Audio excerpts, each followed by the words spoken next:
Hello and welcome, dear viewers. When it comes to SUV, I would say that I have mixed feelings. The ones that I tend to prefer are the ones with either 600 horsepower or the ones that are very capable off-road. Generally speaking, your middle-of-the-road, daily-use SUVs don't particularly excite me. Today, however, we're going to review just such an SUV, the Geely Haoyue, and I'm going to see if I can find something to love about an SUV that's really just all about practicality. The Haoyue is a 7-seat SUV, and the largest one offered by Chinese manufacturer Geely. Yes, it's pronounced Geely, not Geely. Geely has been making waves in the automotive world for almost a decade, with the purchase of Volvo, Proton, and Lotus, and the creation of the Lynk & Co. brand. The exterior styling on the Haoyue is pretty traditional SUV. That means broad shoulders and beefy presence.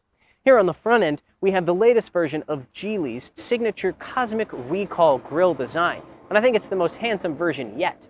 It looks as though the Geely badge was dropped into a pool of water, and these pieces here represent the ripples that ensued. I also like the little LED here. It's a kind of L shape. The headlights themselves also do a neat little party trick whenever you unlock the car. The sheer size of the Haoyue becomes apparent when it is viewed in profile. It might not stack up to the size of SUVs like America's Chevy Suburban, but it's plenty big for most roads. The proportions of the body are good, and it avoids the boring slab sides of many SUVs. But I must say that I wish the 18-inch wheels were a bit larger. I understand the benefits of these wheels in terms of ride comfort and price, but I think the overall look would benefit from 19 or even 20-inch alloys. Maybe a set of beefy off-road tires would balance the look a bit. The rear design of the Haoyue is simple but not simplistic.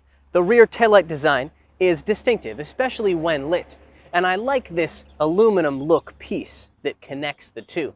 Now, Geely is pretty lucky in that their English name doesn't sound quite so strange to non-Chinese speakers' ears, especially compared to some other Chinese brands. This is a not insignificant benefit when it comes time for export.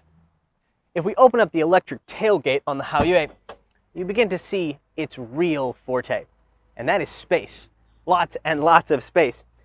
If you lay down the second and third rows, you get 2,050 liters of space, plus underfloor storage compartments. Geely will even give you a custom air mattress that fits snugly inside.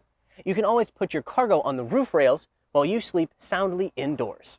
Here inside, touches like the big grab handles front and rear are intended to give you a sense of rugged capability, and I think that overall it succeeds. One of the things I really like about Geely models is the material quality and the fit and finish. Now, this applies to the Geely Jiaji that we drove earlier this year, and it also applies to the Haoyue.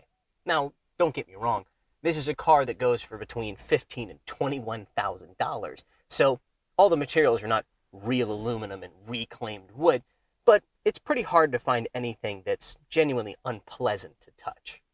For example, the materials here on the dashboard are soft touch and the kind of thing that you would expect to see in much more expensive cars. Now, the only thing that reminds you of the more affordable price point is perhaps the silver elements here on the dashboard. We are in the top-of-the-line trim, which means that we have two 12.3-inch LCD screens. These screens are well integrated with a very functional UI and quick responses. The other thing I want to highlight about the interior is the 360-degree camera on the Haoyue. Now, this is becoming more and more of a standard feature as cars get larger and harder to see out of. So what I judge them based on is how much they distort your surroundings when you use them. In this respect, the Haoyue is actually pretty good, as opposed to some other systems, especially older ones, that make everything around you look like a Picasso painting. It makes driving an SUV this large in a city like Shanghai a much more manageable prospect. As a nature lover, I'm very excited by this giant 1.5 meter sunroof. Now, most sunroofs this large don't actually open, but the one in the Haoyue does. That means even backseat passengers can enjoy a little bit of sun. Speaking of backseat passengers, they have it pretty good. Seems like the Geely Haoyue was designed with families in mind from the very start.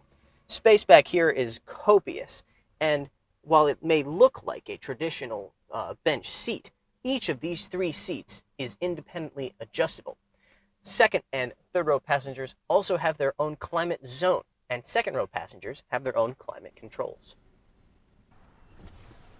Now, as a grown adult, I don't relish the idea of sitting in the third row of really any vehicle, but as someone that grew up in the back seat of a minivan, I have to say that I think you can do worse than the third row of the Haoyue. It helps that it has its own separate air vents and adjustable backrests. These are both things I desperately could have used during those long road trips of my youth. The Haoyue's powertrain diverges from the American tradition of V8s with a more practical 1.8-liter turbo 4 connected to a 7-speed DCT. That engine puts out 184 horsepower and an impressive 300 Nm of torque. The Haoyue is front-wheel drive only, and despite its hill descent control, it makes no pretense about its off-roading skills. Geely also doesn't offer an official 0 to 100 km/h time either, which, well, it makes sense. This is an affordable family SUV, so 0 to 100 times aren't really the point. Despite my addiction to V8 engines, sitting in the driver's seat of the Haoyue, I have to say that it doesn't really feel like it wants for power. That 300 Nm of torque comes on quick, and you can actually chirp the tires from a full stop with a full throttle launch, even with ESP on. Now, most SUV buyers aren't going to be doing full throttle launches, but thankfully the Haoyue can also offer smooth power delivery. In fact, the engine and transmission both seem to be tuned more for comfort, with smooth shifts and easy throttle modulation. Geely is widely considered to offer some of the best DCT transmissions of any Chinese manufacturer, so that's not particularly surprising. The Haoyue rides on what is essentially the same platform as the Jiaji MPV, including the McPherson struts up front and the torsion beam in the rear. Yeah, non-independent rear suspension is a bit old school, but my gut tells me they chose it for its tidy dimensions. An independent rear suspension would have taken up more space, and hence eaten up more space inside the cabin.